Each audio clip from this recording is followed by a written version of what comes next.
Hello everyone, welcome to my channel. আগের ব্লগে তোমাদের সাথে শেয়ার করেছি এই বিয়েবাড়িতে যাওয়ার মেকওভারটা। আজকে তোমাদের সাথে শেয়ার করব ওখানে গিয়ে কীরকম মজা করলাম। বিয়েবাড়িটা ছিল বসিরহাটে, তো তাই জন্য আমরা বেরিয়ে পড়েছি প্রায় 6টা সাড়ে 6টা নাগাদ। আরও আগে বেরোনোর কথা ছিল, বাট আমাদের লেট হয়ে গেছে। সাথে রয়েছে অভিক আর পুকাই হচ্ছে আমাদের পাড়ার এক ভাই, আর সাথে আমাদের নিয়ে যাচ্ছে হচ্ছে গৌতম দা।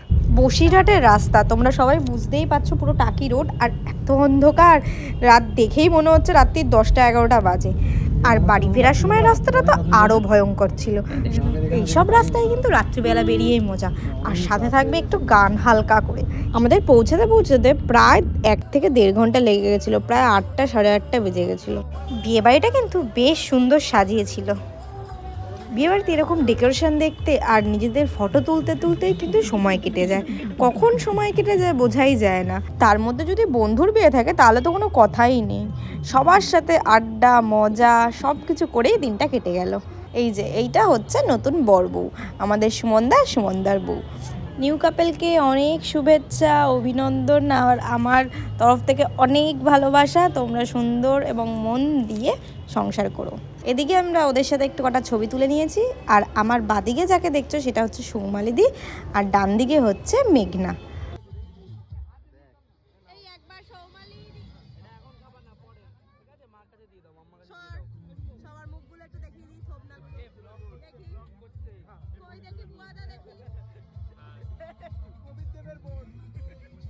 আর এই পুচকেটা হচ্ছে সৌমালিদির মেয়ে, প্রচণ্ড সুইটভাবে কথা বলে ও।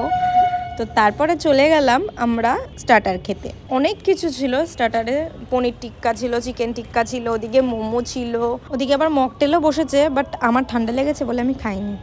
আর এদিকে দেখো কি সুন্দর ডান্স করছে নতুন কাপেল। কপিরাইটের ভয় আমি গানগুলো দিতে পারছি না, বাট খুব সুন্দর নাচ করছে। এরপরে আমরা খেতে বসে যাই।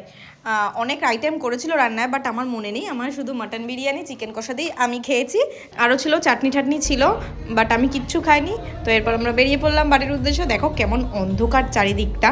ভিডিওটা যদি ভালো লেগে থাকে তাহলে একটা লাইক করে দিও, আর কমেন্টে জানিও তোমাদের কেমন লাগলো। আর যদি ইউটিউব থেকে দেখে থাকো তাহলে চ্যানেলটা সাবস্ক্রাইব করে দিও, আর ফেসবুক থেকে দেখলে পেজটাকে ফলো করে দিও। সবাই সুস্থ থেকো, ভালো থেকো, টাটা।